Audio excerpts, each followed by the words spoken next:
Good morning, Awaken Takers. What is going on? It has been a long time since I have been live with you guys. It's been, 2 weeks now? It feels like forever. It feels like it's been months and months and months. Glad that I was able to at least get a partial episode out for the Thanksgiving slate of games. But man, life, fantasy football, everything is just it's crazy. It's crazy. But welcome into Wake and Take. I am Justin, the Lordo Games, your host here for you. We got a lot. We got a lot to cover. I see you, Alex, in the chat already giving me some shit here. I got you. I'll get it together. I know it's crunch time. It's fantasy playoffs. I get it. But good morning, Alex. Long time no talk, man. Hope you're doing good. I see you're getting a puppy today. What kind of puppy? What we getting? I'm excited. I love hearing about that. So hopefully the experience is good and fun, and you already got everything sorted out and you're just going to go do the pickup today. Fantasy Condo, welcome in. Good to see you in here as well. Got the coffee as always. Gotta have it, especially post Thanksgiving, man. I don't know about you guys, but I still feel like I'm digesting that food a little bit. It's been a long week. It's been a long week of football. But it was a good week. It was good. It had good moments here and there, but it was a lot of fun nonetheless. If your league isn't already settled, if you're fighting this final week of the regular season fantasy football regular season to get into the playoffs, good luck. If you have already clinched your spot, make sure you're prepped, locked, and loaded for week 15. And don't be afraid to play spoiler this week. Don't mess up your playoff mojo. Don't mess up your playoff roster and like your look aheads to go ahead and play spoiler, but go play spoiler. Don't. And that goes for the teams that are eliminated too. Go play spoiler. This game is so much more fun when you have the competitiveness and you're going against your league mates and you're not just laying like this isn't the NFL.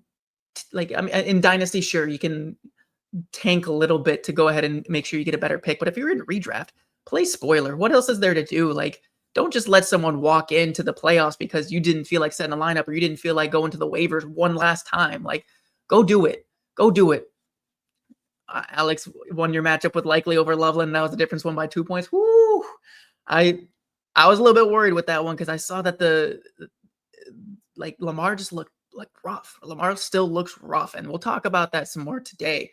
But Lamar looked rough, and I was terrified. And I was like, oh man, Likely isn't going to get it done. But he got there, and I'm glad to hear that, man. Glad we could workshop it together and get you that dub, and hopefully that locked you up a playoff spot. I know you're saying you needed the win to get in, so I don't know if that was like 100% to get in or if that was just to help give you some padding there. But good shit, man. Good shit. But as always, gonna just go through we got our week 13 recap today. We had a lot, like I said, it's been a long week because we had so many games on Thursday. We had a Friday game, and then we had the regular Sunday, Monday slates. So it's just what it is right now. No bye weeks as well. So there was literally we had the full 16 games this week. So it really did feel like after the past couple weeks, this just felt like the longest week of fantasy football out there. So buckle in. We got a lot to cover. I'm going to make sure that we touch on every single game here and just hit the high points and show you and talk about who should be waiver ad, who should be trusted in your lineups for week 14 as we get here. This is the final week of the regular season for the majority of leagues out there, unless you're in like Scott Fishbowl or anything like that, where their playoffs started about 2 weeks ago. So we got a lot to cover and a lot of big, heavy decisions to make here. So let's go ahead and get going. As always, be sure to follow, like, and subscribe right here on YouTube at the Player Profiler Now channel. Making sure you're liking this video and honestly all of my videos and all of anyone else's videos that you're watching. Make sure that you just do the one button click, give the like, so that way it goes ahead and helps us out as much as we can with algorithms and things like that. And also, again, I've been a little bit slower on the Twitter game, but at @JOwens_FF is where I post my rankings on a weekly basis and my thoughts and just the word vomit that comes out of my brain. It goes straight to Twitter most of the time. So be sure to follow me over there as well to keep up with everything that is outside and in between the Wake and Take episodes. We'll start, as we always do, on Tuesdays with the Monday night recap, which we had New England smack up on the New York Giants. The New England just continues to cruise here. So, I mean, they did not have a very long time to wait to rebuild. It's kind of frustrating, to be honest with you, as someone who's been a fan of a team like the Lions, who had 20 something years of my life, not even including before I was born, of just despair. And then, we have a small window that seems to be maybe closed. We don't know. And then the New England Patriots just come in and they're like, oh, we had a couple years. About now we got Drake Maye, the second coming. So Drake Maye is just insane. He is the model of consistency, both in the NFL and in fantasy football. He's only got 3 games this season, 3 out of 12 games, or 13 games, because they have not had a bye. 3 out of 13 games for Drake Maye have been outside of the top 12. He has been a QB1 in 10 of 13 games. That is incredible consistency right there. He's done it in the air. He's done it on the ground. He's up there right now with the likes of Patrick Mahomes and Josh Allen in terms of fantasy output and just fantasy consistency on this season. And honestly, even with his bad games, he's only had one that was outside of like the top 15, 16. So even his like worst games haven't been killing you. Kind of like, I mean, Josh Allen's put up some absolute duds, whereas Drake Maye's consistently kept you up in double digits. He's kept you in that QB1 range all season. So love to see that out of Drake Maye. If you took the shot on him early in the draft season and you held on, I know, Alex, you did. Great job, because he is just someone that you set it and forget it. You don't have to worry about it. He's never going to, he's not going to kill you. And he's doing it all over the place. He's spreading the ball around, which helps keep him insulated because teams can't just take away his top option. But on the inverse of that, it's difficult to predict what pass catcher to play for New England. They're becoming the Bills 2.0 right now, where the pass catchers are not reliable options. We don't have anyone that you can consistently start week to week. Like Diggs had a good stretch for a while where he's either getting touchdowns or volume and yardage. Mac Hollins had a couple of games in there. Kayshon Boutte's strung together a couple games, and really it's impossible to predict on a week-to-week basis who is going to be the pass catcher to start here. We've even had Kyle Williams pop up here and there with a couple touchdowns, but it's impossible. Hunter Henry, another one. Like it's really impossible to add anyone to Drake Maye, and if you have any of these New England pass catchers, you just don't know. Like if there is one that I would start consistently, it seems like Boutte is back. It seems like he is back into feeling healthy, and really he's kind of the more upside play. Stephon Diggs has shown that he's got the floor from time, like when there's injuries around him, he's the one who had the floor. But if there is no floor, if there is no guarantee for targets, there is no guarantee for routes in this offense, I'd rather take the guy who is the touchdown threat and the big play threat, and that's been Kayshon Boutte. So if you do have to start a New England pass catcher, it's going to be Boutte for me. You can also start Hunter Henry any given week, just because the tight end position is still gross. So really, I'm kind of sticking with Boutte here. And if you're in Dynasty, go stash go try to rip Kyle Williams away. I know it's tough, especially after a touchdown, but he only had the one target, one catch for a touchdown there. So really just kind of looking at Boutte moving forward. Obviously, New England Patriots are on the Week 14 bye, so if you need Drake Maye or a Patriots to get you into the playoffs, tough luck. You'll have to be looking elsewhere and find somebody else. But for the playoffs, I would be hard pressed to start any of the pass catchers, just because again they're so inconsistent. But I know some leagues, they're so deep. Some leagues you just don't have the option where you have to, like, you need to take the chance on one of these guys, and like I said, it would be Boutte for me. For the running backs here in New England, we have kind of reverted back to a 50-50 split here between TreVeyon Henderson and Ramondre Stevenson in terms of opportunity. At least I think that might have just been for the fact of the game might have been out of hand, but it also, like, I think this is what they want to do, where they want to have them pretty evenly split. Henderson was on the field the most. He did have a sorry, I don't have those numbers quite yet. Where 50-50 almost to the T here. 58% of the snaps to Ramondre, 49% of the snaps to TreVeyon Henderson. But like I said, a near even split in terms of the workload, where Henderson had 15 opportunities and Stevenson had 15 opportunities. So Henderson has the game-breaking ability to be a league winner in fantasy football.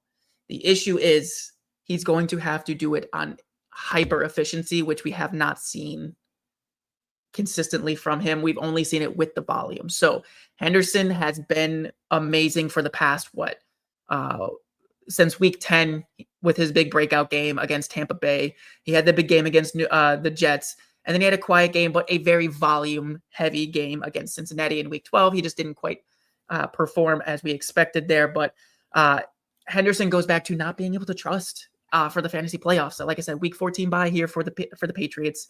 And then week 15, we get Buffalo. So actually I'd feel okay plugging Henderson in the fantasy playoffs. I lied. Baltimore's a little bit tougher, and then the Jets in week 17. So I think Henderson can still be trusted in the playoffs if you want big boom potential. He's not going to be able to be trusted for a floor. You're hoping to get this 10-point floor out of him on a weekly basis, but with the 50-50 split with Stevenson, it makes it very tough.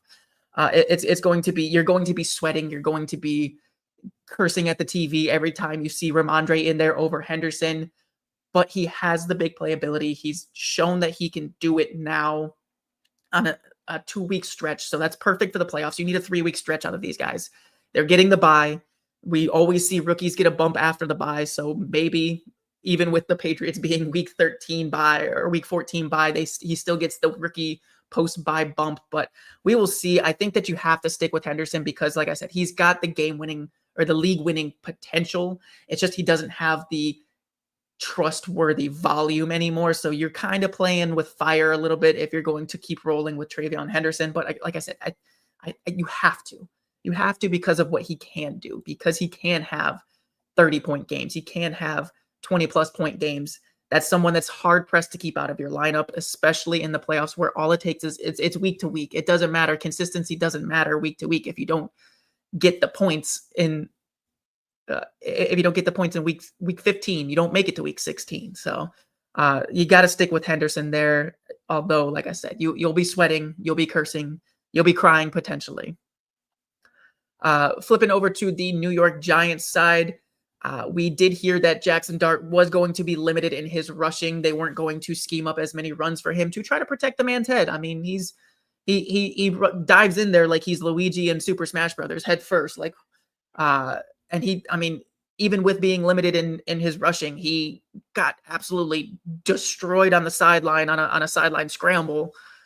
So I don't know if that message is really sinking into Jackson Dart. He's a competitor. He wants to go out there and play. But if they are going to limit his designed runs, it's really going to hamper Dart's fantasy potential here. I had him pegged as a league-winning quarterback weeks back when I talked with Jeremiah at the beginning of November, and those hopes are dashed. The concussions, the change in coaching and play calling style here for Dart are really going to just limit his ceiling. And then we have more injuries as well. Tyrone Tracy left the game with a hip injury, so the weapons are just falling apart around Jackson Dart. Jackson Dart himself is hanging on by a thread. So really, I think that Jackson Dart went from league-winning quarterback to someone who's just going to be mid-level QB2 for the rest of the season. Still QB1 upside if he does just take it into his own hands and scramble. But again, without that guaranteed designed run aspect, it's going to be hard to trust Jackson Dart here in the fantasy playoffs. It seems like the team is just trying to protect him to make sure he is ready to go next year when Malik Neighbors comes back and Cam Scatterbo comes back, and this offense can go ahead and just kind of rebuild with the pieces that they have. Going back to Tyrone Tracy and the running backs here, though, Tyrone Tracy, like I said, left the game with a hip injury, did not return, and it does not seem like something he's going to be able to come back from anytime soon. So Devin Singletary, who is currently 44% rostered on Sleeper, needs to be the top priority ad. He's the top priority ad that I have right now. If you need someone to plug in immediately, he gets I guess not immediately because I forgot they're also on the week 14 bye. Giants also on the week 14 bye. So if you need someone this week, he's not going to be there. But I think that, like I said, this is going to be a longer term injury. We may see Tyrone Tracy be shut down for the season as well. And then weeks 15, 16, 17 are very juicy for the New York Giants rushing game. So if it is Devin Singletary, you stash him this week. Like I said, 44% rostered on Sleeper, but he gets Washington week 15, Minnesota week 16, and Las Vegas Raiders week 17. I don't care how bad the Giants offense is looking. Those are 3 juicy matchups right there, especially for the running game. So again, keep an eye on the Tyrone Tracy news. We won't see much until later, but if you have a spot, stash Devin Singletary now. He is a priority ad for sure going into the playoffs due to volume and volume alone. Because if Tracy's out, next guy up is going to be Eric Gray, who has been primarily special teams for the past 2 years. He is a flame out bust there. So Devin Singletary definitely at the top of my waiver list going into week 14, even with him on the bye. Looking at the pass catchers for the Giants, Wan'Dale Robinson, 8 targets, but it's just the old school Rondo Robinson that we saw, not the Jameis Winston version where 34 yards on 7 catches. Not going to do much there. And then Slayton had the touchdown and the 2-point conversion, so his stat line looks a little bit better, but only 3 targets and 41 yards here. I'm not trusting anyone. I mean, Theo Johnson, 8 targets, great, but only 3 catches for 29 yards. So there's no consistency there. I don't think I'm sticking with any of these Giants players for the playoffs outside of Devin Singletary. And like I said, that's going to be volume driven only. I'm not expecting big things, but the matchups say so. And the matchups and the volume say to stick with Devin Singletary coming out of the bye in week 15. That was the Monday night game. Let's take a look here. Good morning, Paul Vo. Welcome in. Good to see you again. Is next year's draft class have good running backs besides Love? I was debating on trading for a running back versus drafting one. I'm going to be completely honest. I have not quite done any of my look ahead quite yet, so I don't want to give you an answer and say yes, no, maybe so, and have you getting some bad info. We do have a lot of Devy guys out there. Destination Devy. We got Chev, under player profiler, and Jeremiah, Coach Retzlav. Both those guys are very, very good on their dynasty and their like Devy prospect analysis. So I would go to them for the time being because, like I said, I haven't started yet. I'm locked and loaded right now on right now, finishing up the redraft playoffs. So I don't want to give you bad advice here without doing my proper research. But jumping back over, we're going to go ahead and do our usual routine here. We're going to go over and flip to the news that we have. We had quite not a ton of injuries, but just some things to keep an eye on. Some that are very cut and clear, like starting off Amon-Ra St. Brown. We saw him leave the Thanksgiving game for the Lions in the first quarter. Dudded on your fantasy teams, absolutely killed a lot of people. And this is the worst timing possible for not only fantasy managers, but the Detroit Lions as well. They're trying to make a last gasp playoff push, along with all of us that have Amon-Ra St. Brown on our team. Hopefully you already clinched a spot and you have some wiggle room to pivot here off of Amon-Ra St. Brown. But it was a confirmed low ankle sprain for Amon-Ra. He is considered week to week, not great here in week 14. Especially if the Lions do lose on Thursday to the Cowboys, it may just be time to pack it in and just look ahead to next year, reload for next year, and keep the window open. But we will be waiting and watching with bated breath to see what the practice reports say. Like I said, he's not going to play. He's not playing Thursday with him being week to week. He is going to be out, but Jameson Williams is going to be a monster here. He has always just been needing the volume and the consistency, and it's always been Amon-Ra St. Brown's role. We saw Amon-Ra go down, and all of that Goff depended on Jameson. He depended on Gibbs. Those are going to be the next 2 consolidated targets here in Detroit. So I think that it's wheels all the way up for Jameson Williams. If you toughed it out, if you bought low, he's going to go ahead and deliver here, and he may be the absolute league-winning wide receiver here. He's got the boom potential on a weekly basis, and he's going to have the consistency now. And it's wheels all the way up. Alex, have a good time, man. I will talk to you on Thursday if you don't make it back in time for this show, but go ahead and catch up later. But good luck with the puppy, man. I love hearing that. I love the puppies. Flip it back over to the news, though. We do also have for the Thursday game, Detroit versus the Dallas Cowboys. George Pickens was also listed as limited on Monday with calf and knee problems. He did play through it on Thanksgiving, but it's another Thursday game, so we have to keep an eye out on those practice reports leading up. They're going to come in pretty fast, and then Wednesday is going to be the walkthrough where it's going to be another like, is it a real limited or is it not a real limited? So keep an eye on George Pickens all the way up till game time, and make sure that you got a pivot ready to go, because that is going to be a big piece missing if he is not able to. No real backup for him on the Cowboys. You can say Ryan Flournoy would be the next man up, but I think that everything would just kind of go through CeeDee Lamb and Jake Ferguson if Pickens were to miss. Another injury we had was on the Sunday slate. We had Kyren Williams left the game in the second quarter with an ankle injury. He did come back, so it doesn't seem to be too serious. And when asked about it on Monday, he said he feels fine. He feels pretty good. So keep another guy to keep an eye on, and someone that I've been saying should be stashed regardless of Kyren's status, and even more so now with Kyren being a little bit banged up, is going to be Blake Corum. He is another one of my priority stashes. He is another priority pickup for me on the waiver wire this week. He is only 24% rostered on Sleeper. He is very low percent rostered, but he is someone that we saw on Sunday when Kyren went out. He got leaned on a little bit more. He got 7 carries and he had 81 yards and a touchdown. So he is a good running back. He is able to fit the system very well, just like Kyren. He just has not been able to surpass Kyren, who is loved and beloved by Sean McVay. So that's kind of been the only hurdle for him. So if Kyren does in fact miss any time, whether it's this week or in the near future, if he re-aggravates that ankle injury, Blake Corum is going to be an absolute monster here. And the way that the Rams are churning, I understand that they lost to the Carolina Panthers here, but they still put up 28 points. And again, Blake Corum, a part of that with 81 yards and a touchdown. So Blake Corum is definitely going to be a priority add as well.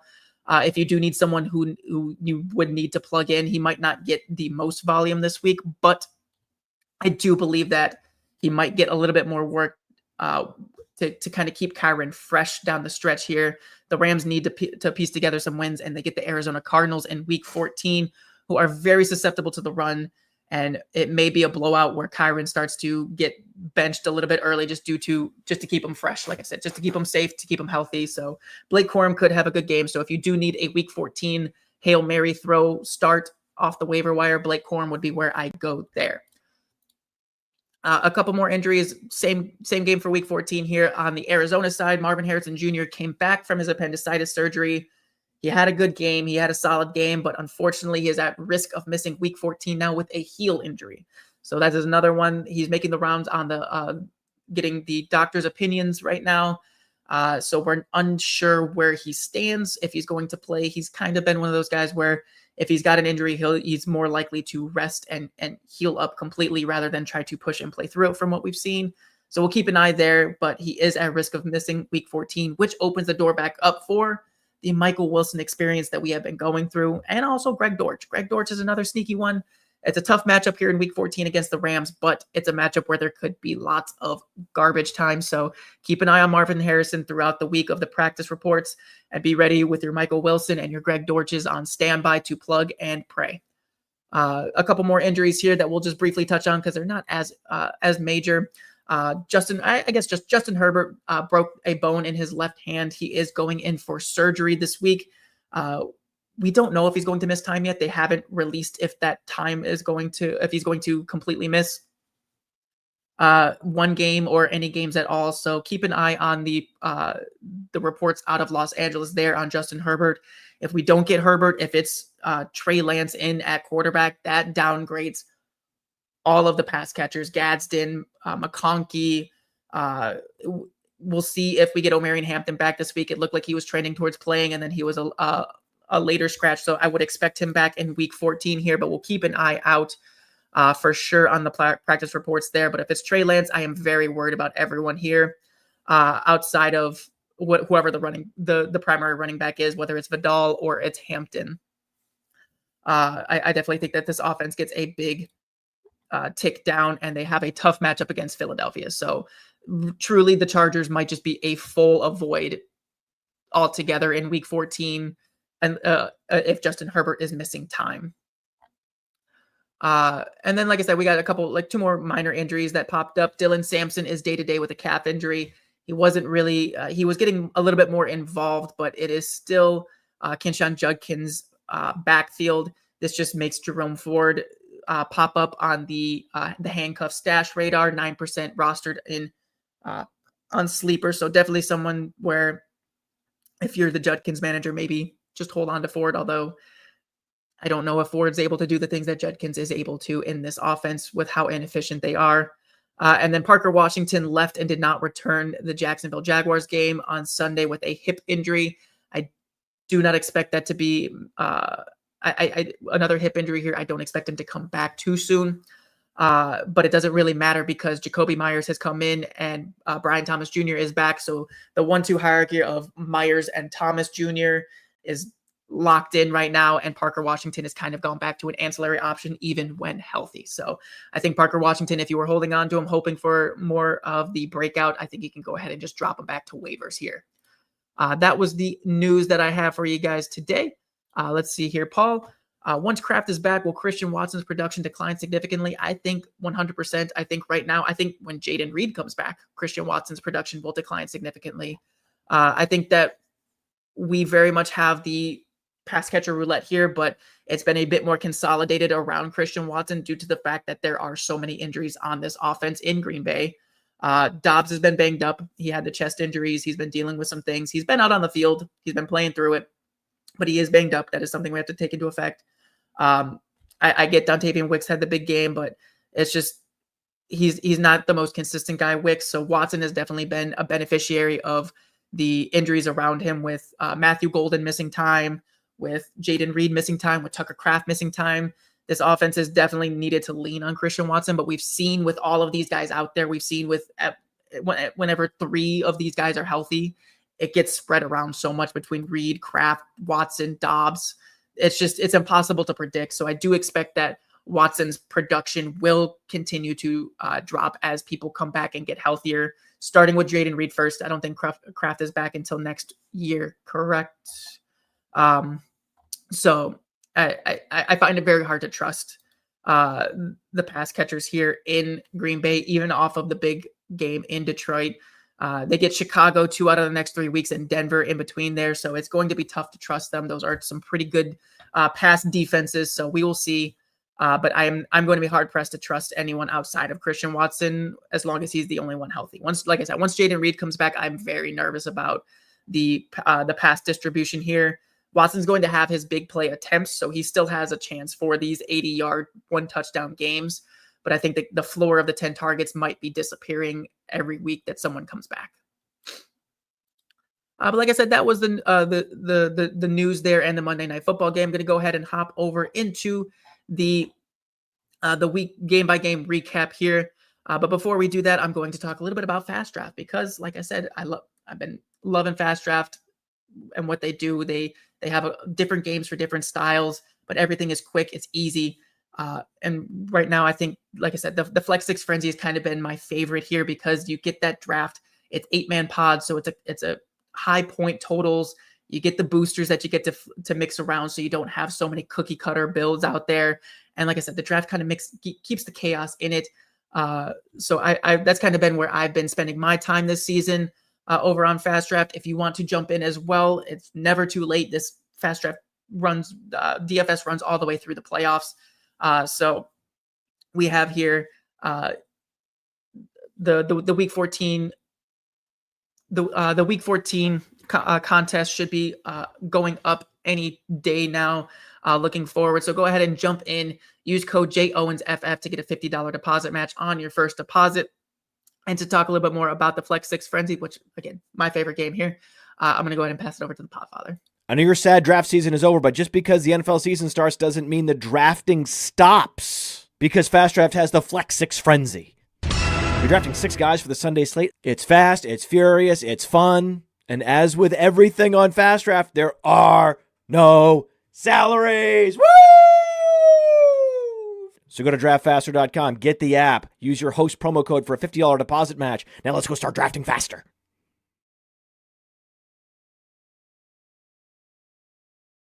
Absolutely, absolutely. And like I said, if you are a first-time depositor over there, be sure to use code JOwensFF to get a $50 deposit match.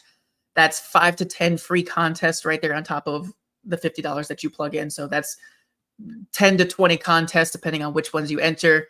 And like I said, it's a lot of fun. I love the different, like just the different styles. So that way you're not having to just sit there, plug into a salary and just be like, okay, there it is. You get to mix it up a little bit. You get your boosters, you get your drafting in there, and the point totals are just astronomical. They're fun. They're fun to watch. So go ahead and jump in there for week 14. Like I said, it's never too late to jump into DFS. I feel like this is always whenever I have any teams that start to get eliminated, I start to look more towards the DFS. I start putting a little bit more lineups in on a weekly basis just to make sure I still got some skin in the game. It's not as fun without the skin in the game if you're just like watching the points rack up on a team that's eliminated. So go ahead and jump into there. Go ahead and jump into Fast Draft. We did have I just saw a notification during that that bit from the podfather. There is a link right now, a rumor that there are links with Brandon Ayuk to the Washington Commanders. We saw this rumor mill happen when Ayuk was posturing for a contract when he wanted out of San Francisco. We saw the link to the Commanders with Jaden Daniels. He wanted to go over there. It did not end up happening, and then the injury has kept him out. So it is one of those things where we've seen his contract have guaranteed money voided out. We've seen some things where we knew that this front office didn't want to give him as much money as they did. It was kind of one of those just battles through the offseason not too long ago. So to see this rumor in the middle of week 14 following, like I said, he's supposed to be coming back. He was supposed to be coming back anytime this year. There's been zero word of when he's coming back. And now, like I said, contracts being voided, all of these things happening over here. Apologies for that. It's just a really interesting situation here. So keep an eye on that. I mean, we've seen Debo make his way to Washington. Maybe Ayuk's not too far behind. We could see them get reunited with Jaden Daniels. It would be an interesting thing here. So we'll keep an eye. With how hard pressed Washington was to pay Terry McLaurin, I don't know if they're willing to pay Brandon Ayuk unless it's like a trade, like a 1-for-1 swap, which will be absolutely insane. But again, just rumors right now. Week 14 rumors, not like anything can happen until the offseason anyway, but just interesting that this is kind of hitting the media right now. We'll keep an eye there. But like I said, we're going to jump into the week 13 recap. We got the week in review, and instead of going from the Thursday games all the way through, I did put out a big long post on Twitter, a big long thread on the Thursday games. I put that out over the weekend. So I'm going to go ahead and I'm just going to switch it up this week. We're going to go in reverse order. So we're going to go, I already did the Monday Night Football game at the top of the show. If you missed that, make sure you go back and listen. There's some good actionable pieces in there for the fantasy playoffs because obviously week 14, both of those, the Giants and the Patriots are on bye. But looking at the Sunday Night Football game, we had a barn burner with the Washington Commanders, very topical right now, and the Denver Broncos, who held on in overtime to move on to 10-2 here and remain firmly entrenched at the top of the AFC West. For this game, though, it was not what we've really been seeing out of Denver in terms of their production. We had over 300 yards from Bo Nix. Great to see that. But only one passing touchdown and one interception and only 2 rushes. So Bo Nix is just absolute roller coaster ride continues. Where he's just wildly inconsistent as a passer. I mean, 29 for 45 is good. Like, this was a good game for him. I'm not sitting here trashing Bo Nix. This was a good game for him. Passing wise, obviously the defense helps facilitate that with Washington being so beat and battered and bruised and just allowing anyone to do what they want, but still just not what you want to see in terms of the fantasy points because there was no touchdowns, no rushing yards.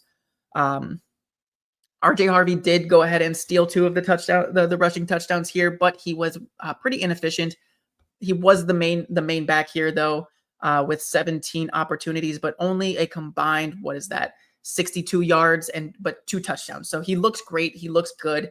But it's just one of those things where he's just not overly consistent without getting this large amount of volume. His snap share did drop a little bit compared to week 11, which was the first week without J.K. Dobbins. Week 11, he had a 62% snap share. That dropped to 46% here in week 13. Tyler Bidet came up to 26% as the second guy up. And then Jaleel McLaughlin also saw his snap share rise up to 19%. So they were doing a little bit of mix and match here. And they got all three guys involved quite a bit. RJ Harvey is going to be in that 50% range in terms of snaps. But we see here, McLaughlin, 7 opportunities, Bidet, 5 opportunities. So 17 of the total 29 opportunities. It's over half. It's over 50%. So it's good. It's just the consistency out of RJ Harvey. The efficiency is going to be tough to trust. But at the end of the day, week 14, it doesn't matter because they're going up against the Las Vegas Raiders. And then week 15, they get Green Bay, week 16, Jacksonville, and 17, KC. It's going to be a little bit tough to trust RJ Harvey. If you had to ask me, am I going with RJ Harvey or Travion Henderson, who has Ramondre back now for the fantasy playoffs, I would be leaning Travion Henderson. I just feel like we've seen more consistency out of him as of late, whereas Harvey's going to have more volume, but he's got a tougher set of matchups here coming up. Obviously, week 14, RJ Harvey is going to absolutely smash here, but moving after that, it's going to be a bumpy ride here, but the volume is going to say you stick with RJ Harvey. That he's getting touchdowns when he's in, so it's going to be another hope and pray situation here. In terms of the pass catchers, we did see Courtland Sutton come back to the top of this target priority here. He was second on the team, or second out of the wide receivers with 6 targets. Evan Ingram, 9 targets once again. He has been very, like we saw it spike up here. He's been very consistent, but it's not someone that I'm looking to trust. I like that we saw this here, but I think that it was more of a factor of Bo Nix throwing the ball 45 times than it was the play calling starting to revolve around Evan Ingram. I think Sutton is still towards the top, and then Troy Franklin saw his snaps and targets drop down here. Only 3 targets for him. And on the snap side, we saw his snaps drop down to 52%, whereas Pat Bryant jumped him this week. Pat Bryant was up to 70% snap share. We could be seeing a shift here. I did see a post on Twitter. I don't remember who it was. I apologize. But they were talking about how it seems as though the shift between Troy Franklin to Pat Bryant happened because of run blocking, which is very real. We see guys like Cooper Kupp in the past, Amon-Ra St. Brown, guys that stay on the field and are impossible to pull off early, even before they break out, because they are so good at blocking. They're constantly engaged. And that's what Pat Bryant is doing. This is what leads to these types of breakouts from these younger guys, is showing the coaches that you are going to give it your all in all phases. So we could be seeing a little bit of a changing of the guard here. I do think that you still keep and hold on to Troy Franklin if you have the depth, if you have the roster spot, but keep an eye on next week against the Raiders. If we see a similar trend, it might be time to say goodbye to Troy Franklin, and Pat Bryant becomes an interesting wide receiver stash. I don't know if he's going to be consistent enough. He did get 7 targets, which is great. Led the wide receivers with 7 targets, but only 3 for 42 on the game. So, like I said, a tough stretch here with Green Bay, Jacksonville, and KC for the fantasy playoffs. So, unless we see next week this 70+% snap share stay up and the high amount of targets, it's going to be hard to trust Pat Bryant. But another one of these guys, very similar to Kyle Williams from New England that I was talking about, who is go try to grab him now in Dynasty before everyone starts hyping him up in the offseason. Jamie, good morning. Good morning. Welcome in. Good to see you. Good to see you. Hope you had a good Thanksgiving. Yeah, on the Denver side, really not too much craziness here moving forward.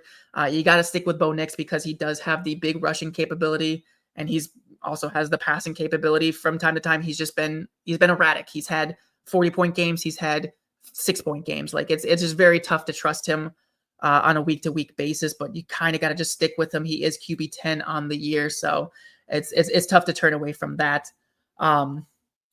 And then, RJ Harvey next week, an absolute smash. And then Courtland Sutton is the only pass catcher that I'm really looking to stick with on a consistent basis. Again, though, keep an eye on Pat Bryant. Go scoop him if you got the depth right now. And if you need some wide receiver help, or go grab him in Dynasty, go trade for him in Dynasty. On the Washington side, Marcus Mariota, 50 pass attempts, which great to see, especially when that is benefiting Terry McLaurin, who had 14 targets, 96 yards, and a tutty. Terry McLaurin was one of these guys where I was afraid when he came back that he wasn't going to have enough time to ramp up, especially with no Jaden Daniels. I thought that it was going to be a very slow, quiet build, and it was going to be tough to trust him for the fantasy playoffs. But that seems to not be the case here because, like I said, 14 targets on only 51% of the snaps. When he's on the field, when Mariota was throwing the ball, it was going to Terry first. And we get some good matchups here for the next 2 weeks. We get Minnesota and we get the Giants. Both of those are very easy defenses for Mariota to go ahead and continue to put numbers up against. Week 16 against Dallas is tough, but week 17, if you make it to the finals with Terry McLaurin on your team, he gets the Dallas Cowboys. And I don't care what the status of Jaden Daniels is. I don't care what the status of the Washington Commanders is. That is a game that you must start Terry McLaurin if he is healthy.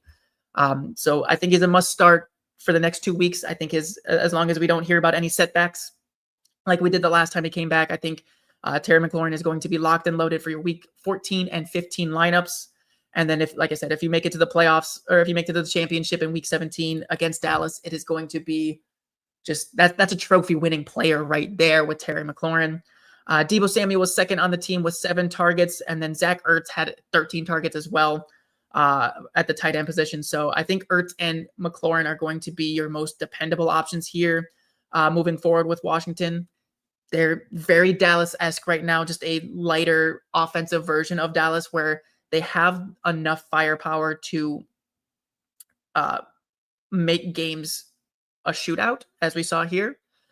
They're not quite at the Dallas level who can make any game a shootout. We saw Dallas beat Kansas City and do that after we saw Kansas City beat up on the Washington Commanders a few weeks back. So I think that Washington is looking like Dallas light in terms of bad defense, good enough offense to keep things interesting. The running backs are still just a gross, like, 3-headed monster that I want no part of. I don't care. Unless one of these guys, I mean, even with like Ja'Cory Krosky-Merritt, Bill Krosky's down to 14% snap share. It's pretty much a 50-50 split between McNichols and Rodriguez, and neither one of these guys are able to separate from each other. We got eight opportunities for McNichols, 30 yards, 12 opportunities for Rodriguez, 41 yards and a touchdown. So not trusting any of these running backs here in Washington. It's going to be Terry. I'll trust Deebo and then Zach Ertz on the flip side, especially, like I said, nice juicy matchups here in weeks 14 and 15. Week 16 gets a little bit hairy. And then we're back for week 17 in the championship game with the Washington Commanders. Moving right along, going to go ahead and start to pick it up a little bit here. Got a lot of games. Like I said, 16 game slates, a lot of games. Flipping back over to the Sunday games, like I said, I'm going in reverse order here. We had the Los Angeles Chargers beat up on the Las Vegas Raiders. We already talked about it earlier in the news section, but Justin Herbert did have surgery on his non-throwing hand, is considered day-to-day. We're going to wait and see what the timeline is for Herbert and the Chargers. They do play on Monday in week 14, so it's going to be risky. I would prepare for him to be out. It's going to be tough. It's going to be very, like I said, it's going to be, if it's Trey Lance, it's tough to trust any of the pass catchers here. It's going to be tough even to trust the running backs. Going up against Philadelphia. So I think that you just need to maybe full fade the Chargers for week 14 and not wait for not wait for the status. It's gonna be too tough. It's gonna be too tough to wait here. But for the week 13 recap, we did see Herbert throw two touchdowns. It was another one of those, just he's efficient but not padding the stats here. 150 yards on the in the air, 2 touchdowns, 1 interception to kind of bring you down on the fantasy game. So not a great finish there. Kamani Vidal, like I said, Omarion Hampton did end up being a scratch in week 13. So Kamani Vidal got one last swan song, as I expect here, but he delivered with it. 26 opportunities, 137 yards, and a touchdown for Vidal. I feel like we are going to see a little bit more of a 1-2 punch once Omarion Hampton does return. I think that Hampton's going to be the primary as long as he is healthy. and it'll be Vidal kind of getting mixed in there, similar to what we were seeing with Najee Harris at the beginning of the year. But I do think that Hampton will be the primary back here. The same that we've seen from the Los Angeles Chargers receiving core, fairly even split between the top three guys in McConkey, Johnston, and Allen. McConkey and Johnston get your touchdowns, so you feel good about those guys. But what's interesting here is Trey Harris has been getting more and more run here later on in the season, and that has kind of added another name to the mix here and kind of made things a little bit dicey. We see here we got a 52% snap share from Trey Harris. He had 56% in week 11. And on the inverse of that, we have Gadsden still at 72%. So really, it's becoming a five-headed monster here. You still trust with Justin Herbert. You still trust your McConkey. You still trust your Quentin Johnston. But just the floor is non-existent with these guys because there's so many different options and they're all good. So you have to start your McConkeys. I feel like you still have to start your Johnstons, but it's getting dicier and dicier every week, especially with Trey Harris kind of building up here. He had 4 targets on the week. So something to keep an eye on for your dynasty teams. Not anyone that I'm looking to add to my team for the run here. Chargers have a pretty tough schedule with KC and Houston, but with a nice Dallas sandwich in the middle there in the playoffs. So we will see. Hopefully Herbert comes back healthy. If not, week 14, week 15 to kind of give us a shootout in Kansas City. Fingers crossed. On the Vegas side, no is the answer unless your name is Ashton Genty. Genty had, again, like he's just pure volume driven. This team is so tough to trust, but the volume is there. And also Brock Bowers. Apologies. Sorry. Forgot Brock Bowers is back healthy. Yes. Brock Bowers is, low targets, 4 targets on 23 Geno Smith pass attempts. But when half of your targets go for touchdowns, you're like all is forgiven. Like you have to keep Bowers up there in your top 3, top 4 tight ends on a weekly basis because he can do things like this. 4 for 4, 63 and 2 touchdowns. That's Brock Bowers for you. Just an absolutely ridiculous catch at the end of the game for his second touchdown. And that's just what he does. Hopefully we see more targets go his way in the coming weeks here. We do have a Denver matchup, a Philadelphia matchup, and a Houston matchup for the Vegas Raiders here. So if you are banking on Genty, if you are banking on Bowers, it's going to be ugly. Those are 3 elite defenses. So I don't know if you have to stick with those 2 guys, but it's going to be ugly. And I fear that they are going to cost people matchups because you have to stick with them and they're going to dud. The Vegas Raiders will cost you your fantasy football playoffs. Calling it now. Moving right along though, we had the Buffalo Bills beat up on the Pittsburgh Steelers. We had Aaron Rodgers go in and out of this game a little bit. He did break his nose. So that is another injury to keep an eye on throughout the week. I don't think it's going to affect him. But another down week from Rodgers here with 0 touchdowns, a fumble lost, and only 117 yards. Jaylen Warren snuck into the end zone, but typically we see guys like Jaylen Warren that are much more of the between the tackles guys, which is funny to say about Jaylen Warren after the entire time that he's been the satellite back plus behind Najee Harris. He is now the between the tackles guy here in Pittsburgh. But Jaylen Warren, only 35 yards. He did get a touchdown to kind of save you, but I expected a much bigger week out of Warren going up against this Buffalo Bills run defense. I feel like just the offensive struggles in general for the Pittsburgh Steelers have been limiting Warren in general. And also the fact that we're still at that 50-50 split right now between Warren and Gainwell in terms of snaps. This week it did flip back over to Warren getting 56% and Gainwell getting 42%, but it's still made it where it's tough to trust Warren on a week-to-week basis, especially with how poor this offense has been playing. We had 14 opportunities for Warren, 8 for Gainwell, and then 2 for Caleb Johnson. So Warren's still the primary back, but Gainwell getting mixed in enough to make him an untrustworthy option here. DK Metcalf, don't trust him. Don't trust him. These tight ends, don't trust him. No Pat Freiermuth, no targets for him. 2 targets for Jonnu Smith, and then 4 targets for Darnell Washington. Aaron Rodgers has somehow turned Darnell Washington into the primary passing tight end in Pittsburgh, which is very interesting. But wasn't trusting any three of these guys all season. Not going to be trusting them now. Not trusting DK Metcalf or any of these pass catchers here. Really, you're just hoping that Jaylen Warren can go ahead and reclaim his top spot. But the defense is up ahead for Pittsburgh, make me want to just full pivot away from Jaylen Warren, from Pittsburgh in general. They get Baltimore week 14.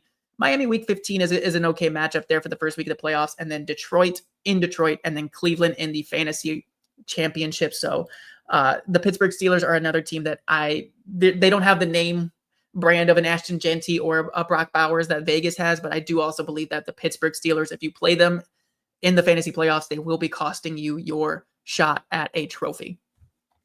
On the flip side, Josh Allen, nothing special from him. He didn't need to do much to win this game. So just a very pedestrian game from him. James Cook, 32 carries and 3 targets.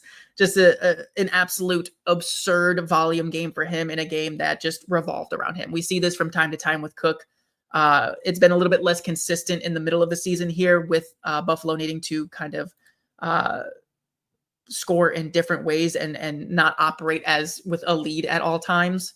So it's nice to see them go back to Cook here. He does get a nice juicy matchup in week 14 with Cincinnati, and then back-to-back tough matchups to start the playoffs. Actually, Buffalo Bills playoff schedule too. Good Lord. New England, Cleveland, and Philadelphia. Those are 3 tough matchups. So James Cook, you got to start him. Josh Allen, got to start him.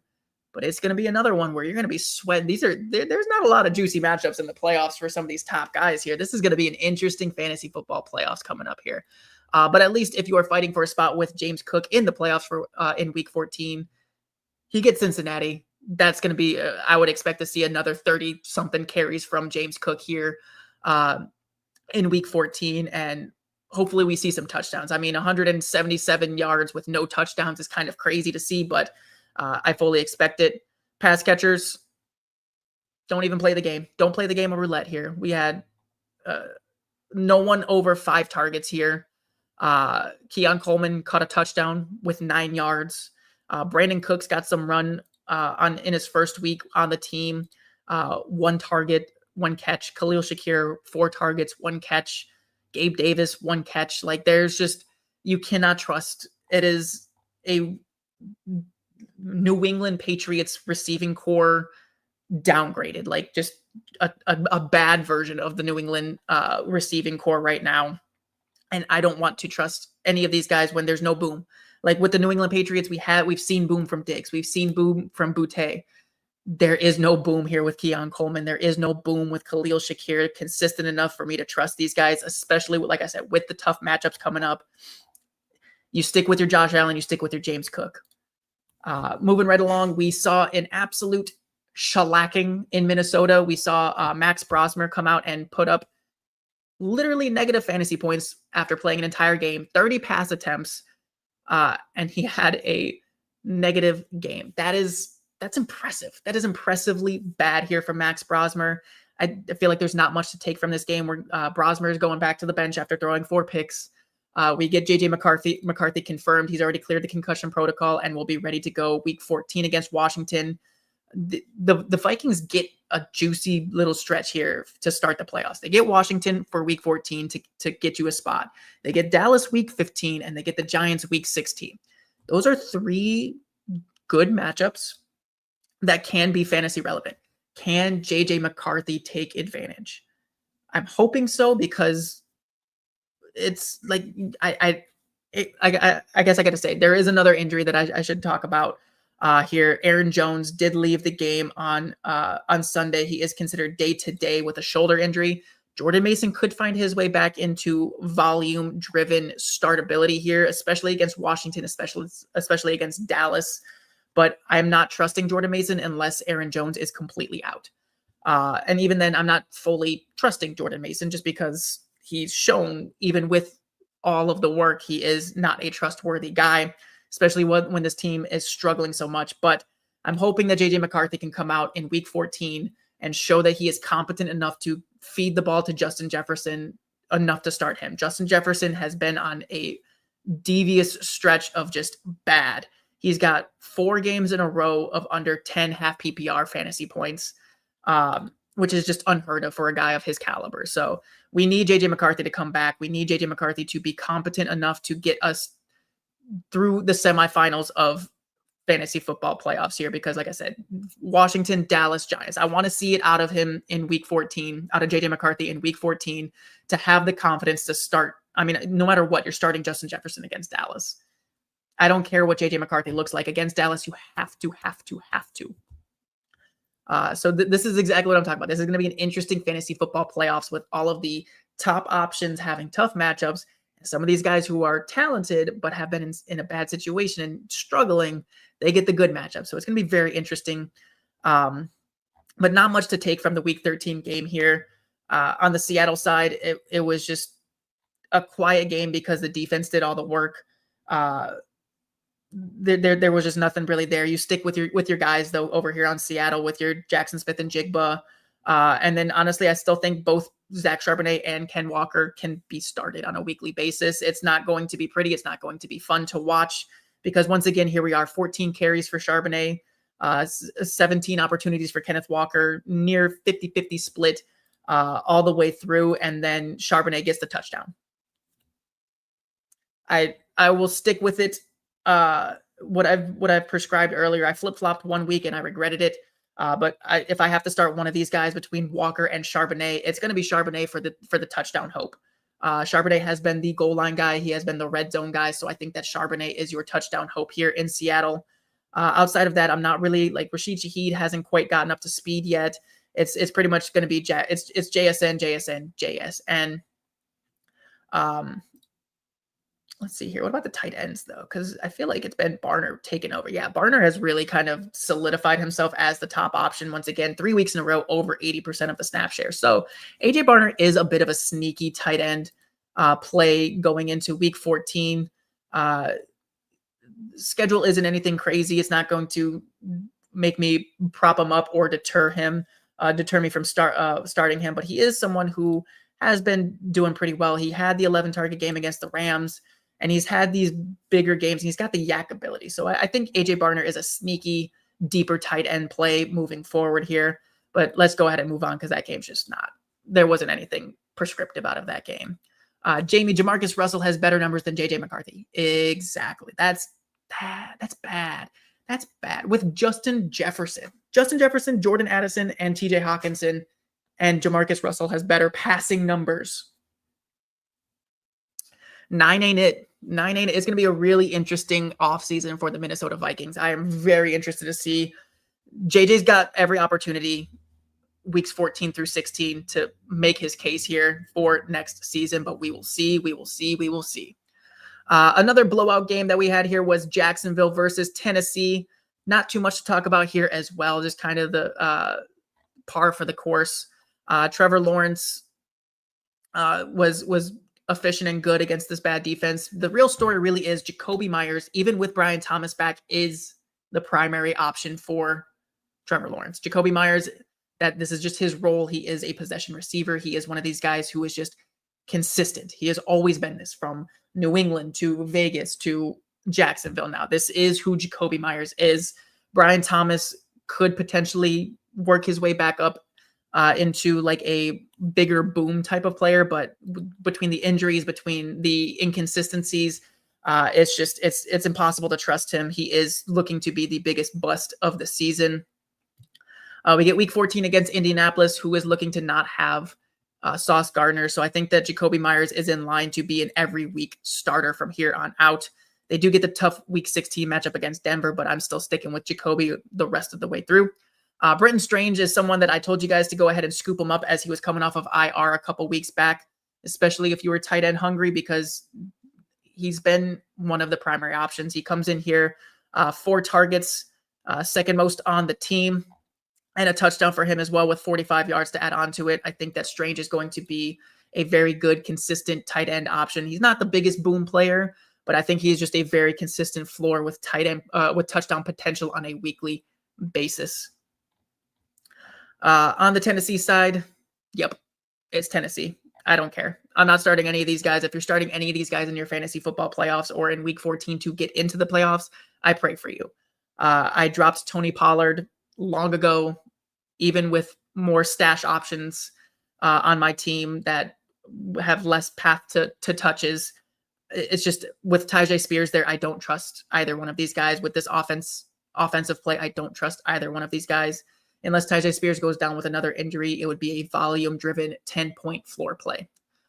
Jamie, let's see here. Speaking of busts, is it crazy I want to trust John Mechie over DJ Moore this week? I don't think it's crazy. Let's see here. What do we got for matchups? I haven't taken a look at all of those. Chicago against Green Bay in Green Bay. And then we got Mechie at home against the Miami Dolphins. I don't hate it. You got DJ Moore has been touchdown or bust all season. He's had a couple games where he's gotten his touchdowns and he's looked all right in those games. He's had one good game across the board. So I don't blame you. I don't blame you at all for that. I think John Mechie is very much in streamer role. Another 8 targets for Mechie this week. Obviously, it didn't show up on the stat sheet with only 19 yards and 4 catches, and A.D. Mitchell had the blow-up week. But 2 weeks prior to that, we saw 7 targets and then 45 and a touchdown. So he's been putting up numbers. He's been doing pretty good. And I mean, looking at the snap shares, 82% in week 11, 86 in week 12, and then 97% of the snaps he's on the field. And he's one of the only 2 options in the passing game here for the Jets. So I like that. And let's go ahead and let's just jump right to this Atlanta Jets game. Jamie, thank you for providing the segue there. The Jets pull off the shocker over the Atlanta Falcons. The Atlanta Falcons continue to reel and boost up the LA Rams draft pick that they traded them for whatever reason they did that. But yeah, so talk about the Jets. We saw 8 carries and 44 yards and a rushing touchdown from Tyrod Taylor. What the hell is that? I'm not quite sure. Doing his best Justin Fields impression, but good for the 36-year-old vet there to get that. But really, the Jets continue to be, it's Breece Hall with 21 opportunities. Breece Hall is going to be doing his thing. He gets Miami this week, Jacksonville, New Orleans. So a nice little stretch here for Breece. And then A.D. Mitchell had the big blow-up game with 12 targets, 8 catches, 102 yards and a tutty. I think that this is what we should be seeing the rest of the way out, is a consolidation in the passing game around Mitchell and Mechie. Outside of that, Mason Taylor was the next closest with 4 targets. Oh, excuse me. Did not catch that one for the mute. Sorry about that. But yeah, we were seeing a consolidation here with Tyrod Taylor around Mitchell and Mechie. And we've seen both of these guys put up big games. So I think that you can ride with either one of these guys. And I don't think it's crazy at all. I don't think it's crazy to think that these guys can provide numbers on a weekly basis. The Jets are going to have to be throwing the ball. We've seen it now.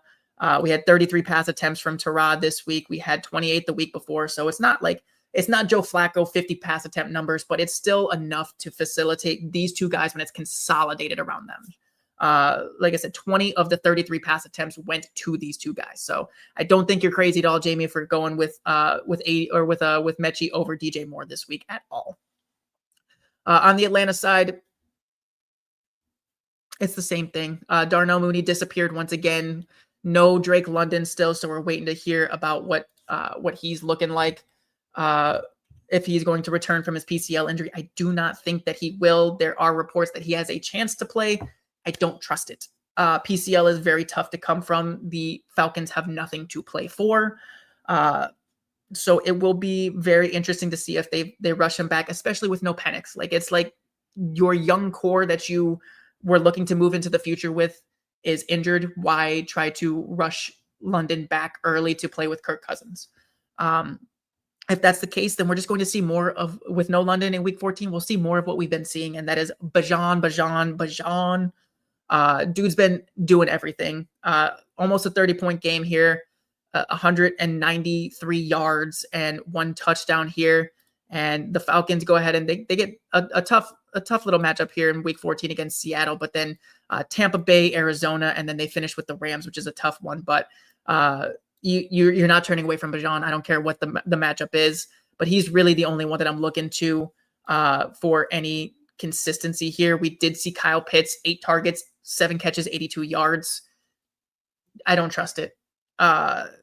We've had Kirk Cousins for 3 weeks now. We've had Kirk Cousins for 2.5 weeks. 2.5 weeks, and Pitts has been terrible, except for this week, which was just okay. 11 half PPR points. Yeah, I don't trust it. On the Falcons, it's Bijan. That's it. I've been holding on to Algier all season. He did find the end zone. He did get 10 opportunities this week to Bijan's 30 opportunities, but I'm contemplating dropping Algier just because I don't trust this offense. Bijan is the driving force behind it. It's not Cousins. It's not Mooney. It's not Pitts. Without Bijan, I don't know if Algier has the same success. So Algier is definitely on my roster bubble right now. Taking a look at the Miami Dolphins and the New Orleans Saints. On the Dolphins side, we have nothing to talk about outside of we'll talk about Darren Waller here, who came back for his first game after his pectoral injury, and he led the Miami Dolphins in receiving. That's weird. But he still only had 47% of the snap share. This happened when he first came back in week 4 from out of retirement. He started slow, and then he immediately started to ramp up out of necessity.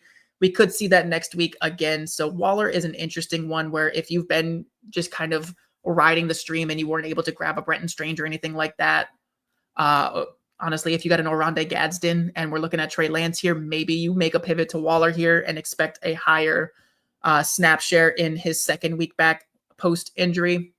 But it's very tough to trust. But it's definitely an option on the waiver wire here. He did drop back down to 37% rostered, so he is widely available and is an option moving forward here. But outside of that, it's Achane, it's Waddle, and that's exactly what happened here. Achane, 134 yards and a tutty.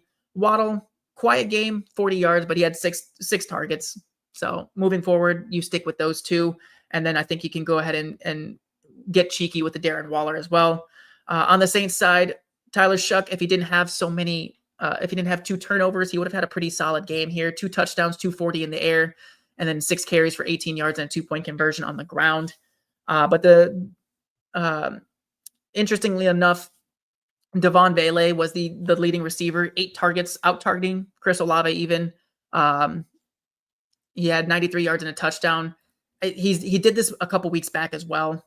Or no, he did not. I thought he did. Apologies. I thought he did that a couple weeks back. Who was that?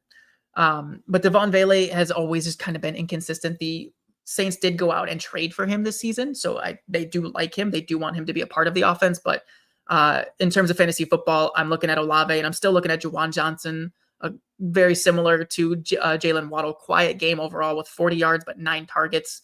And that's just consistency right there at the tight end position. They get a good stretch of matchups here for New Orleans. So I think you stick with your Olave, you stick with your Johnson. And then in terms of the running backs, we did have Alvin Kamara miss. And in his place was Devin Neal, who dominated the backfield here, 17 of the 22 opportunities. He didn't do a whole lot, but he is still someone that if he hits the waiver wires, you go scoop him because volume. I don't think that the Saints are going to rush Kamara back. And he, like I said, 81% of the snaps in his first week without Alvin Kamara and 90% of the opportunities. So results weren't there, but you stick with the process and you go get Devin Neal if he is still out there, only 60% rostered.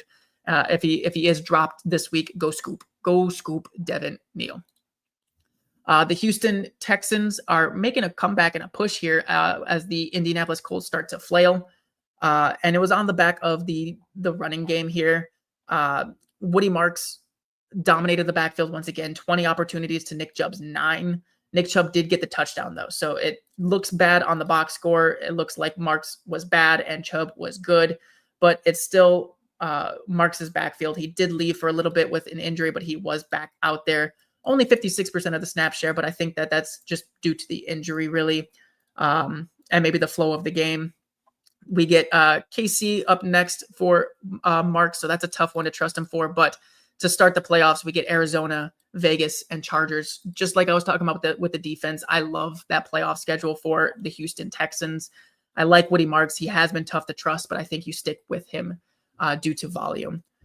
Nico Collins is Nico Collins. And really the other story is Jaden Higgins. I know Alex was getting on me saying the podfather liked him, and I was hesitant, but he has been fairly consistent. He's been getting a regular amount of snaps here.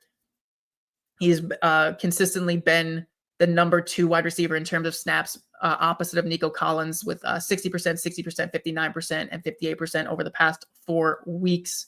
That's over Christian Kirk. That's over Xavier Hutchinson. So Jaden Higgins has solidified himself as the wide receiver 2 here, and he's been delivering 5 for 5 for 65 yards. So Higgins, if you were able to scoop him, he is still only 40% rostered out on Sleeper.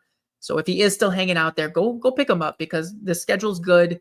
We get CJ Stroud back, and I think that we're starting to see Higgins separate himself from the pack, whereas before it was very close. Like Hutchinson was right up there with him. Kirk was right up there with him in terms of snaps and targets. Now we're starting to see a little bit of separation here. And Dalton Schultz, just the most boring 7 to 10 points you can get from a tight end, but another 8 targets, 55 yards from him.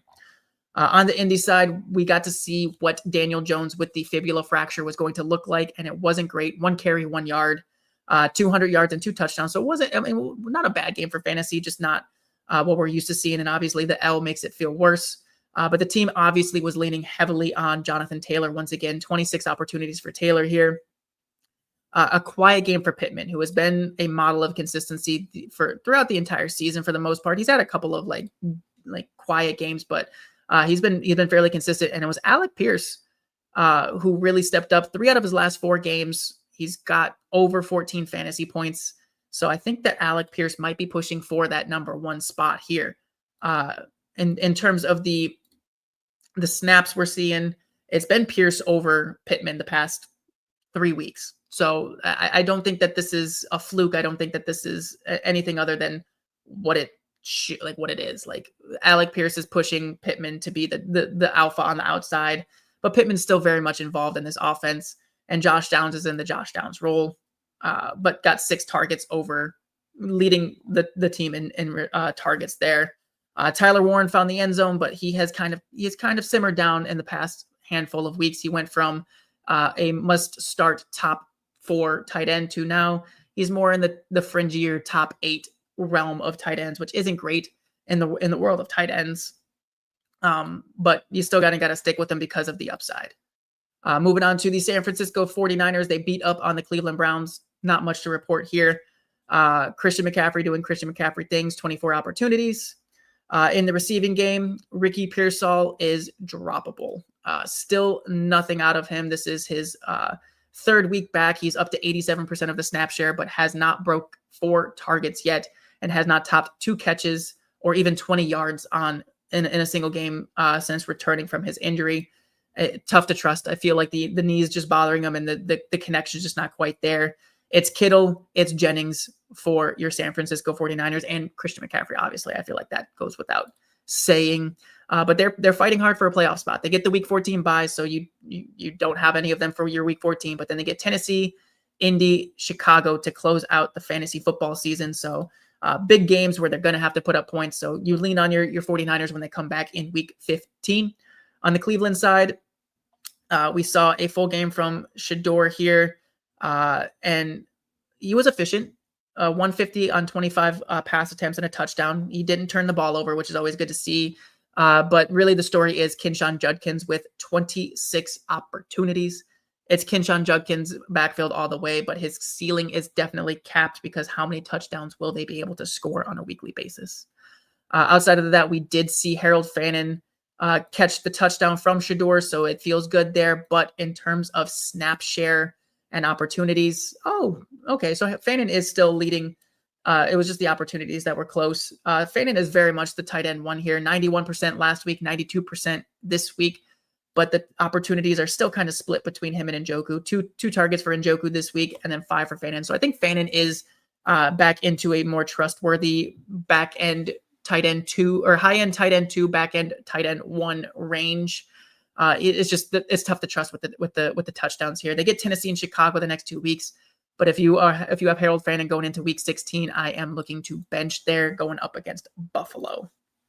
We'll talk about that later, though. Moving right along, we had the Carolina Panthers beat the Los Angeles Rams, who looked like the best team in the NFL until they get beat by the Carolina Panthers. Bryce Young, what?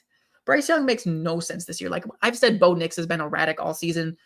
Bryce Young, in the past 4 weeks, has been the most erratic quarterback I have ever seen in my entire life. Week 10 against New Orleans, 25 pass attempts, 124 passing yards, and 2 turnovers.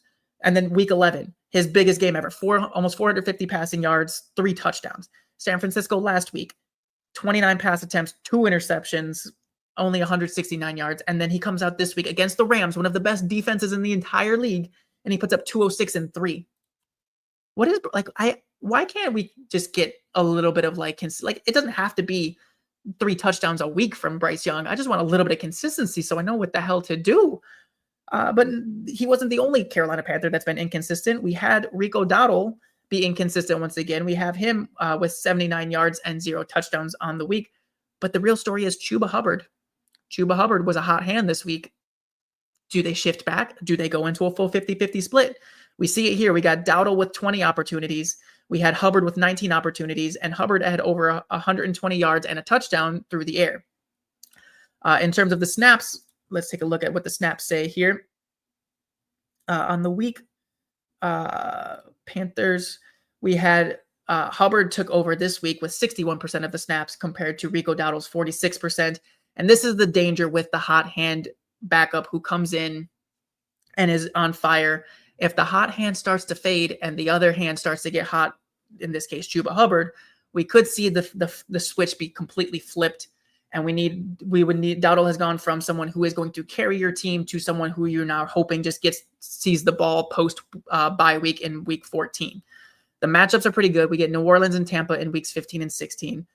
Week 17 against Seattle, not so great. But if we don't have a clear-cut case of who is the lead back, it's going to be tough to trust either one of these guys. We're going to be looking at the Seattle backfield all over again with a 50-50 split, and we don't know who. We don't have as many weeks of data to tell us who is the goal line back, who is the passing down back.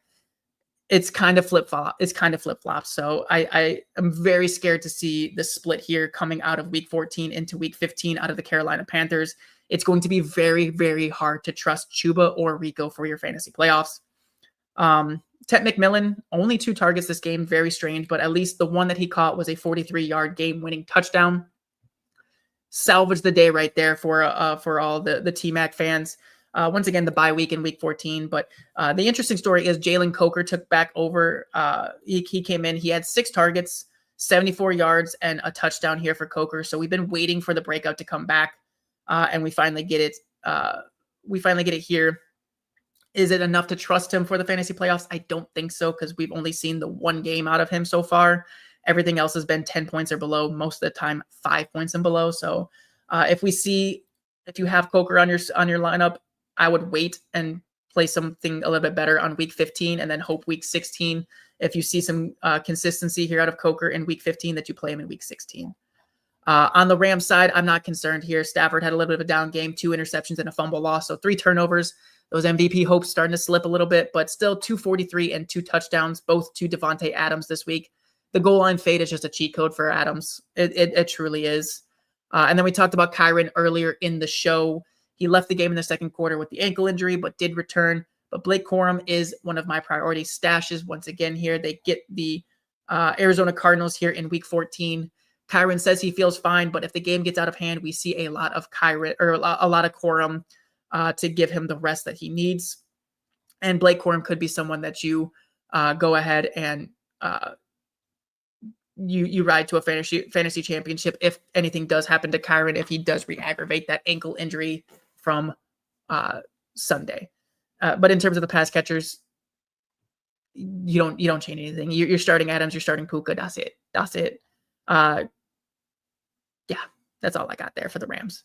MV Prof, good morning. My bad. I'm super late, dude. You're not late. You're good. No worries about it. You could always catch up after it gets posted or when the podcast drops. Appreciate you for stopping by at all. Good to see you. Hope you had a good Thanksgiving as well. We're getting to the Black Friday game. We're almost to the end here, guys. We had the Black Friday game, and I'm going to go a little bit quicker on the Thursday games because, like I said, I did post my full breakdown on Twitter. I do got to get out of here. So I'm going to go a little bit fast for these last 4 games here. But Chicago beats the Philadelphia Eagles. They are starting to prove the claims that they're legit this year. I mean, they're the number 1 seed in the NFC right now, which is bananas. But the story is the running game here. DeAndre Swift and Kyle Monangai, both over 100 yards rushing alone against this Philadelphia Eagles defensive front, which is impressive. Ben Johnson is just, he took his running game from Detroit and he brought it here to Chicago, and Swift and Monangai are looking amazing. Both guys need to be in your lineups on a weekly basis. We see here 20 opportunities for Swift, 125 and a touchdown on the ground and 13 yards in the air. Monangai 130 yards on the ground and a touchdown on the ground for him as well. That's sexy right there. They get the Green Bay Panthers, the Cleveland Browns, and the Green Bay Packers, and the San Francisco 49ers. The matchups say tough. This matchup said tough, and they put up a combined 39.3 fantasy points. It's definitely something that I don't care what the matchup is. You still start both your Swift and your Monangai because they can do this. They can do this on a weekly basis. The offense is just chugging along right now. The passing game, we had some struggles here. Cole Kmet caught the one passing touchdown from Caleb Williams. We did see Kmet lead the tight ends in receiving. And it's been fairly consistent ever since Kmet came back fully healthy in week 10, where him and Loveland are damn near 50-50. It's not quite 50-50 because they're both at like over 60 to 70%, a lot of 12 personnel being ran here with Ben Johnson, but they are near identical in their snap shares, near identical in their opportunity share as well. Loveland did have 6 targets, but only caught 3 for 28 yards. Odunze, another just quiet game. This passing game is becoming impossible to trust because, as we said early on, there's so many mouths to feed. We did not expect Odunze to come out and just dominate the way he did early, but it has faded here in the back half of the season as Williams continues to spread the ball around and this run game really buoys this offense. I think you stick with your running backs and you are hard pressed to start any of these wide receivers. I'm talking Odunze, DJ Moore, Luther Burden, Colston Loveland. Like, it's tough to trust any of these guys here. MB Prof, Eagles defense, a sneaky ad. I think even if Justin Herbert plays on Monday, that you still feel very confident with this strong defense. I get it. They let 24 points get put up on them, but I think you still stick with the Philadelphia defense. I do like that as a sneaky ad. Like you said, a banged up Chargers team in week 14, Vegas in week 15, and then Washington in week 16. That's not a bad little stretch of games right there. So I do like that as a sneaky defense play there, Prof. For the Philadelphia Eagles, though, another disappointing game from Saquon Barkley, under 65 rushing yards on 15 opportunities. AJ Brown had an absolute crazy monster game here. We're starting to see it. Could AJ Brown be a league winner after being disappointing the entire start of the season? We're 2 games in a row now over 100 yards, 2 games in a row now with a touchdown, 3 games in a row now over 10 targets. So maybe the squeaky wheel is finally getting the grease. Maybe Jalen Hurts is finally understanding and listening to the criticism around him. It does also kind of pair up with the fact that Devonta Smith was questionable coming into the week with some injuries. So it's been a little bit quieter for Smith dealing with the nagging injury, but AJ Brown is absolute smash. He needs to be in your lineup on a weekly basis. And like we're talking about here with the defense, the next 3 games are absolute smash spots for these wide receivers. So you stick with your big names here. And honestly, with Goddard, he's been very quiet the past 4 games ever since the bye. As soon as the touchdowns dried up, so did Dallas Goedert. So I do not mind pivoting there. Getting to the Thursday Thanksgiving games, we had Cincinnati beat the Baltimore Ravens. I called it weeks and weeks ago when we got news that Burrow will be coming back week 13. He is going to revitalize this offense. He's going to be a league, like the Cincinnati Bengals are going to be league winners for a lot of people in fantasy football on the back of Joe Burrow. 46 pass attempts, 24 completions, 260 and 2 in the air.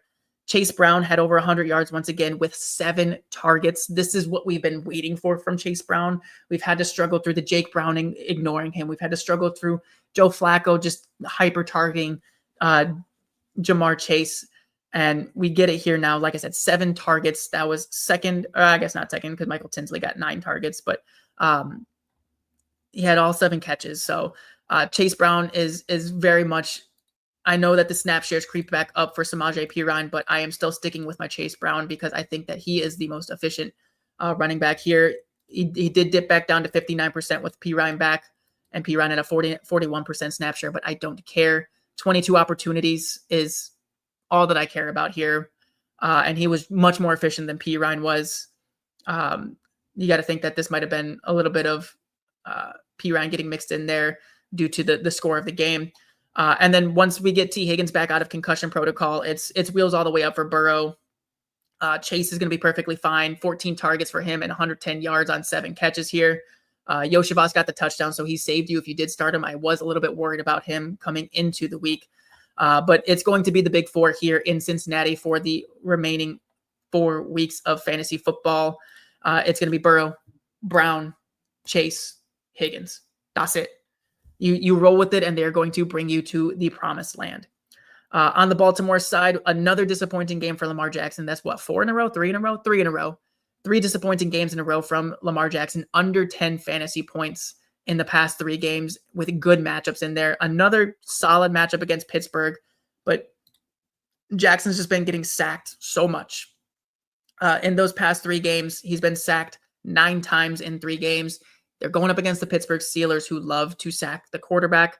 So I am worried about Lamar Jackson going into the game once again, but we just saw Pittsburgh get gashed on the ground, and that is more Derrick Henry Yeti time for me. Another solid game from him here, 104 yards combined with 1 screen pass being thrown in there and a touchdown. So a solid game from Derrick Henry. We did see another touchdown go to Keaton Mitchell. This one at least wasn't on the goal line. It was at least from like 20 or like 15 yards out. So can't be too upset about that one. That was just a good play by Keaton. And then this passing game, I'm hands off. As long as Lamar doesn't look right, as long as that line's not giving him any help, I'm hands off on everybody. If I'm starting anyone, it's a Mark Andrews or Isaiah Likely. And between the two of them, it's very Cole Kmet, Colston Loveland. So it's like, who do you trust? Who do you trust? Mark Andrews probably the better touchdown bet, but we saw Isaiah Likely get 6 targets and 95 yards this week. I'm going to chalk that up to being against the Cincinnati Bengals. And I'm looking to full fade the passing game in Baltimore for the time being until Lamar looks right. And what was probably the game of the Thanksgiving day, it was Dallas beating Kansas City, and there's not anything crazy here to break down. It was a typical Dallas game, a Dallas shootout. Great offense from them, bad defense from them, and Mahomes took full advantage. 34 pass attempts with 260 and 4. Yeah. QB1 on the week and just continues to look great, with Rashee Rice being the primary beneficiary of that. 12 targets, 92 yards, and 2 tutties for Rashee Rice. If you were patient, you're being rewarded so much. And then Travis Kelce, another 6 targets, 45 yards, and a touchdown for him. Kelce has had the quietest tight end 2 season. Like, everyone's been discounting him and saying he's washed, but the dude is he's just doing the damn thing here once again. I mean, the touchdowns have dried up a little bit, but he's been doing enough with the yardage and the receptions to keep his floor in a spot that's great. And when he has the big boom games, it's winning you weeks. A little bit of a tough matchup against Houston here, but I mean, Kelsey's one of those guys where the tough matchup favors him because the ball has to go somewhere, and it's going to be Rice and it's going to be Kelce. We did have Isaiah Pacheco back, but only 5 opportunities for him here. Kareem Hunt is going to be the primary back until further notice. That's just the way that they're going to run the offense. We saw 27% snap share for Pacheco, 67% for Kareem Hunt, and Brashard Smith is nothing but an afterthought now, down at 7%. For Dallas, like I said at the top of the show with the news, George Pickens, keep an eye on him with his injury status. Dallas plays the Thursday night game against Detroit, so keep an eye there. But you're starting Lamb, you're starting Pickens, you're starting Ferguson, you're starting Javonte, you're starting Dak.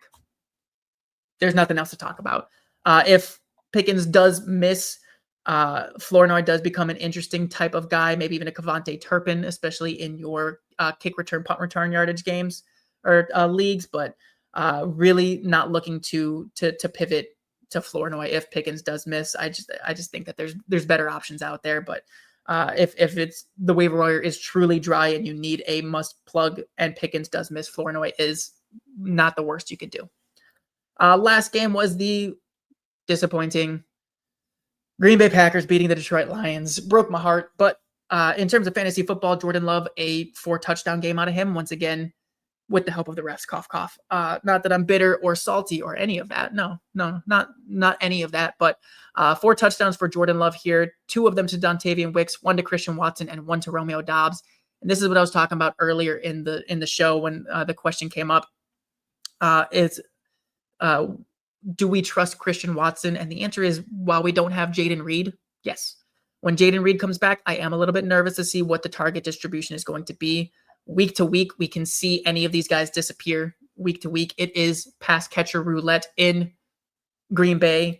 When Jayden Reed comes back, we have seen some consistency out of Watson in terms of targets, just because there is not a lot around him right now. No Tucker Kraft, no Jayden Reed. And Josh Jacobs has been banged up. He did still get 18 carries and 91 yards on the ground. So like I said it on the Thursday show. If Josh Jacobs is active in any way, it is going to be nothing but Jacobs, and Emmanuel Wilson will be nothing but a background character. And that's exactly what happened. 4 opportunities for Wilson. Everything went to Josh Jacobs. That's just the formula with Josh Jacobs. They get Chicago next week, Denver, Chicago. So a little bit of a tough stretch for Green Bay here. So they're going to be tougher to trust. I don't trust Jordan Love yet. I think Detroit's flailing, and I think that they get a really tough stretch here for the next 4 games. For the rest of the fantasy football season, Green Bay is in a tough spot in terms of matchups. On the Detroit side, we did talk about it already. Amon-Ra St. Brown left the game in the first quarter with a low ankle sprain. He is week to week. I do not expect him to be out there for Thursday Night Football against Dallas. So it is Jameson Williams all day. In Amon-Ra's absence, 10 targets for Williams, 144 yards and a touchdown. It's JMO season. It's JMO time. We've been waiting. We expected it to be more consistent throughout the season, but we've had 4 out of the past 5 weeks where Waymo has been very good. Wide receiver 2 to wide receiver 1 numbers, 2 20-point games in there in half PPR. We did have the one goose against the Giants in week 12. That was shocking, but with no Amon-Ra, this offense is going to run through Gibbs and it's going to run through JMO. There's no Amon-Ra, no Laporta. It's very much going to be Jameson Williams. I do think that Isaac Tesla is an interesting name here. The team's going to need him. He did play 92% of the snaps after Amon-Ra goes out. Tom Kennedy out-targeted him, but I think that was just more of a, Kennedy plays more of the Amon-Ra type role. So I think that's why we saw more of the targets go there. That was the game plan, was to feed the Amon-Ra role. So Tom Kennedy came up clutch on a couple of catches there, but I think Tesla is going to be much more of a focal point against Dallas here on Thursday. He is a dart throw, big boom type of play that I got no problem with. Gibbs, obvious. And then Monty could see some more work here. The offensive line just doesn't look good enough, but against Dallas, if you have to, you can go ahead and lean into David Montgomery getting an expanded role here with a banged up Lions offense. Anthony, apologies, didn't mean to miss you here. Good morning. Welcome in. Hope you're doing good. Hope you had a good Thanksgiving. We got the final question that I'll be taking here. Dolphins or Packers D on week 14? We got the Dolphins going up against, I just talked about the Jets here, and then we have Green Bay going up against Chicago. I'm gonna lean Miami. If you're just looking for the 1 week plug, I would rather go Miami. Green Bay is at home, so that maybe it's pretty damn close, but I think Miami's the higher ceiling defense here. I think Green Bay is risky because the run game for Chicago has just looked so good. And that offense has been looking very, very good. So I lean Miami, but it's very, very close for me. I haven't done out my full rankings yet. So check back in on Thursday and I will have a more solid answer for you once I work through my rankings on the week. But that is all that I have for today, guys. I appreciate you all, as always, for joining in on Wake and Take. I missed being live. I missed having you guys to talk to. So I appreciate you all for stopping in. Hope you all had a wonderful Thanksgiving and that the holiday chaos leading into Christmas isn't too much for you guys.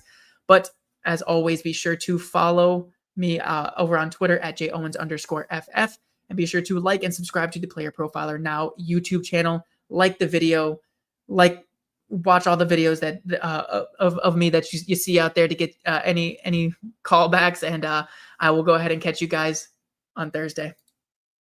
From the Podfather to you, I deeply appreciate you tuning in. And many ask, what can I do? What can I do to help support the hosts, the research they do, the production costs? Go to playerprofiler.com, Dynasty Deluxe, World Famous Draft Kit, Rankings, DFS Dominator, and of course, data analysis. Subscribe to any one of those, and you support all of us and take Player Profiler to the moon.